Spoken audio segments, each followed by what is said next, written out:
Enda. Tenun Putri Bali sendiri berdiri dari tahun 1960. Itu yang pertama yang mendirikan itu nenek saya. Proses menenun dari dasar seperti di sana digincir dulu baru bisa menenun di sini. Ditenun terakhir di sini deh. Gini sih banyak sih gininya, banyak kita ekspor pemakaian kain tenun itu lebih orang luar tuh lebih menghargai kain tenun kita.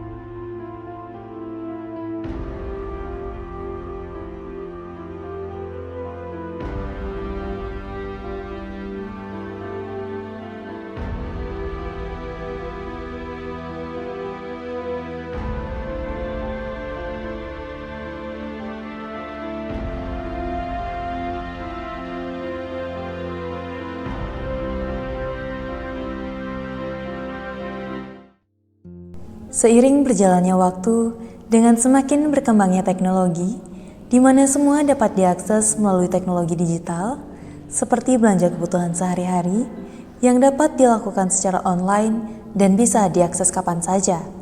Melalui media ini, kita bahkan dapat mengakses produk dari luar negeri.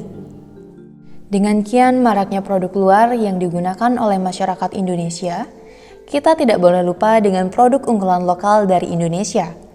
Karena terlepas dari itu semua, Indonesia juga memiliki produk unggulan yang memiliki motif dan desain yang menarik.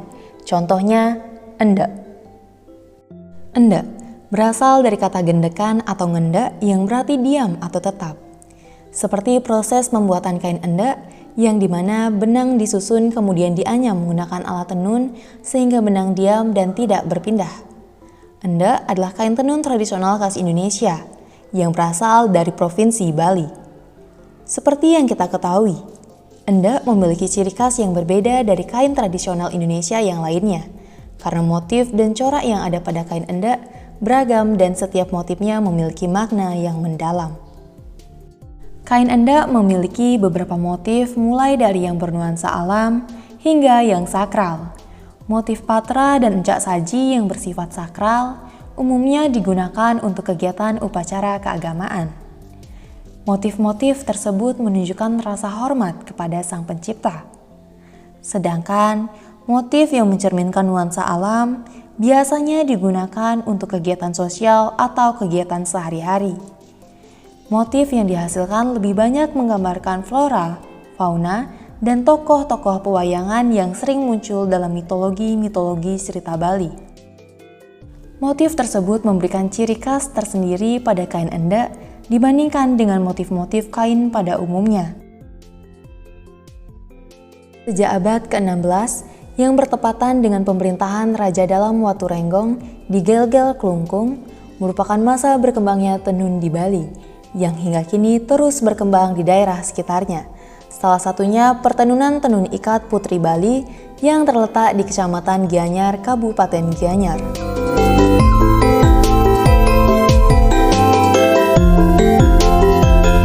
Putri Bali sendiri berdiri dari tahun 1960. Itu yang pertama yang mendirikan itu nenek saya. Setelah itu generasi kedua ada orang tua saya sendiri, yang terakhir saya sendiri sampai sekarang mendirikannya. Kita progresnya mungkin dari tahun ke tahun itu ya ada kenaikan sih progresnya, dan sampai sekarang kita juga masih tetap jalan walaupun di masa pandemi ini kita juga tetap ada pesan-pesanan sendiri. Oh begitu nih Pak ya. Pesanannya nikah itu dari domestik dan juga mancanegara nih Pak? Iya, kita orderan sendiri kita ada dari domestik, sedangkan kalau mancanegara mungkin belum karena masih pandemi ini kita belum bisa ekspor lah barang-barangnya. Tapi sebelum pandemi kita ekspor barang. Oh begitu. ada yang ke Jepang, ada yang ke Amerika juga kita ekspor. Kalau sebelum pandemi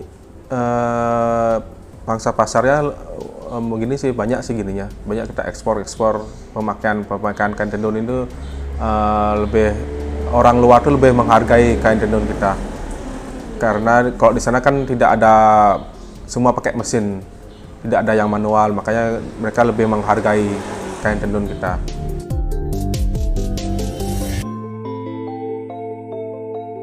Di zaman yang serba modern ini, setiap aktivitas dan pekerjaan manusia telah dipermudah oleh alat dan mesin yang semakin berkembang. Contohnya industri tekstil, yang sebagian besar menggunakan mesin, di mana mesin tentunya memiliki nilai efisien yang tinggi. Namun, tanpa mereka sadari, mereka telah membuat para pengrajin tekstil tradisional kehilangan pekerjaannya, karena telah digantikan oleh mesin. Hingga para pengrajin ini kini hanya menjadi figuran di tempat wisata atau pameran. Meskipun begitu, tenun ikat putri Bali ini masih menggunakan ATBM atau alat tenun bukan mesin untuk mencerminkan Bali yang kental dengan adat dan budayanya. Selain itu, menggunakan ATBM juga lebih ramah terhadap lingkungan bila dibandingkan dengan produksi tekstil yang menggunakan peralatan modern yang menghasilkan lebih banyak polusi yang dapat merusak lingkungan. ATBM digerakkan secara manual dengan menggunakan kaki dan tangan. Cara kerja ATBM adalah penenun duduk di kursi dengan kaki mengayun pedal dan tangan menarik pengungkit. Gerakan kaki berfungsi untuk mengatur naik turunnya benang lusi pada waktu keluar masuk benang pakan. Dasar dari mengikat benang dulu. Setelah gitu baru belajar menenun, baru gini nenun. Oh begitu. Alasan ibu bergabung memang ibu suka menenun atau hal yang lain sebagainya? Memang suka menenun. Oke. Untuk selanjutnya, bagaimana urutan yang benar dalam pembuatan kain endek melalui proses menenun? Proses menenun dari dasar ya, dari dasar. Ini namanya kan ini lusi namanya. Setelah itu baru ada bikin motif. Setelah motif baru bisa ditenun di sini. Proses motifnya ada penceluban dulu. Setelah gitu seperti di sana digincir dulu baru bisa menenun di sini. Ditenun terakhir di sini.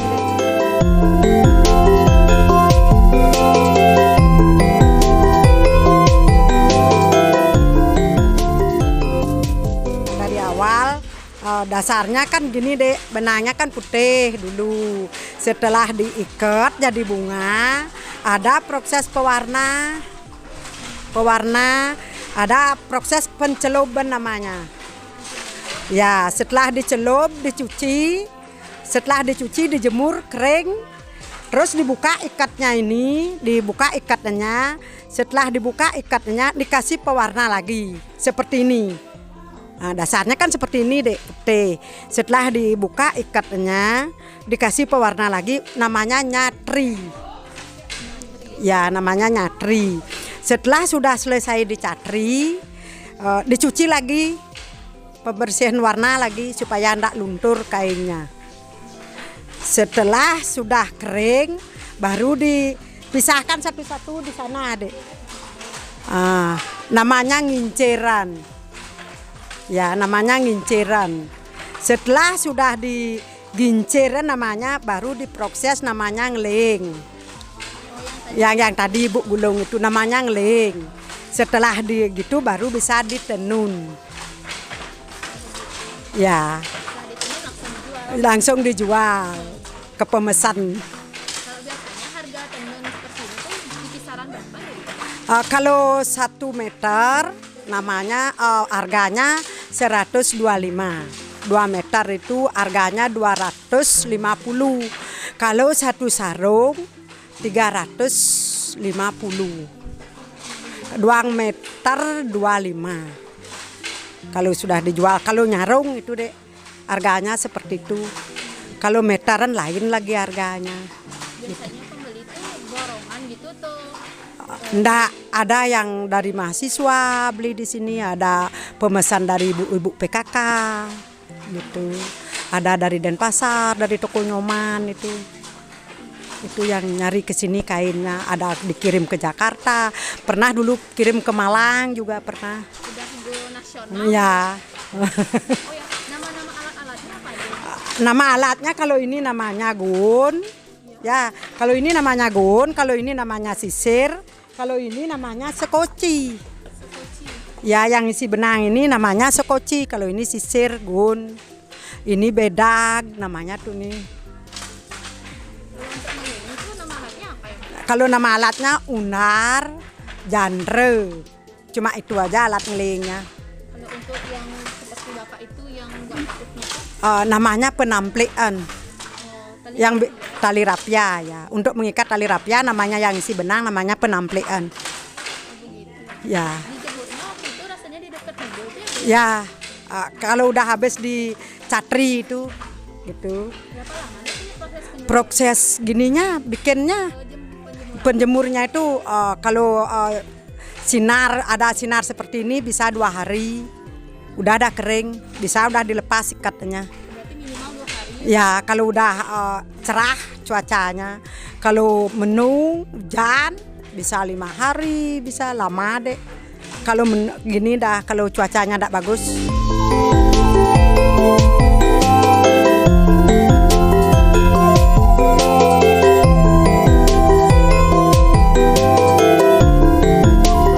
Proses pembuatan tenun di sini sepenuhnya menggunakan alat tradisional ya Pak? Ya, semuanya kita pakai masih alat tradisional, semua masih manual, karena itu lebih mencirikan khas Bali lah istilahnya gitu. Baik Bapak. Untuk selanjutnya apakah ada motif atau ciri khas dari kain tenun yang Bapak produksi? Kalau motif sih kita mengikuti pasar, tapi dengan ciri khasnya dari warna sih kita gini, lebih dominan warna kita gini ya, ciri khasnya di sini. Ya, warnanya lebih mencolok gininya. Oh, berarti seperti warna biru, Iya, warna iya, warna merah juga kita gini.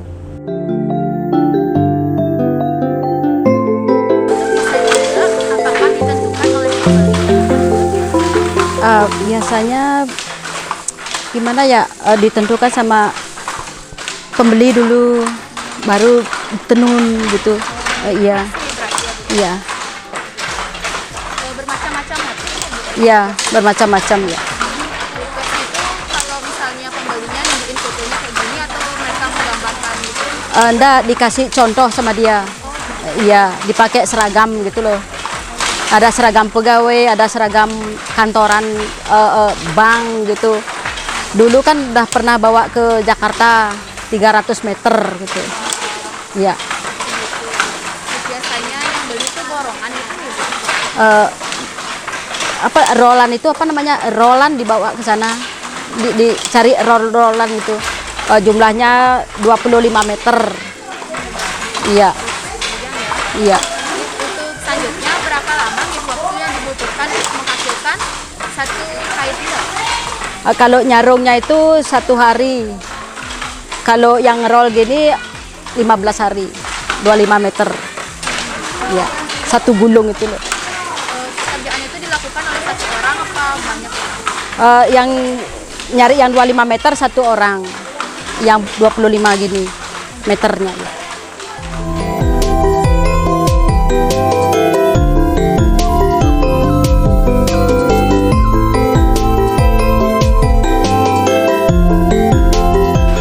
Selanjutnya Ibu bisa tolong sampaikan gitu pesan khususnya untuk generasi muda dalam melestarikan kain endek beserta kegiatan menenun. Supaya ada meneruskan penenun yang generasi muda. Ya, supaya tidak gini mati penenunnya. Setelah sampaikan pesannya gitu seperti anak-anak harus belajar menenun. Ya, harus itu kalau ada bisa gini harus belajar menenun supaya ada generasi muda. Ya, Terima kasih banyak Ibu. ya sama-sama.